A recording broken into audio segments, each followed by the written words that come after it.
Leni, pemilik bengkel di Kebayoran Baru, Jakarta Selatan yang viral usai pengendara motor ngaku pasang kopling dipatok tarif 1,5 juta rupiah, akhirnya buka suara.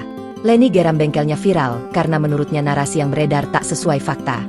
Ditemui Tribun Jakarta, Rabu, 21 Agustus 2024, Leni menceritakan awal mula peristiwa itu. Saat kejadian, sang pengendara motor datang ke bengkelnya pada Minggu, 18 Agustus 2024.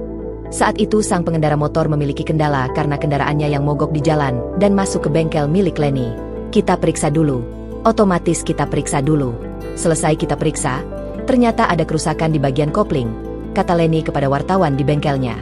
Leni menuturkan bahwa pembongkaran motor juga atas seizin pemilik. Bahkan Leni mengaku sudah menjelaskan rincian harga kepada pelanggannya itu, yang punya motor CBR. Oke, dia bilang begitu. Saya bilang ongkos bongkar kopling itu Rp110.000, berikut oli Rp65.000, lalu kampas kopling beda lagi, ujar dia. Setelah selesai mengganti kopling, sambung dia, mekanik bengkel menyatakan masih ada masalah di motor pelanggan.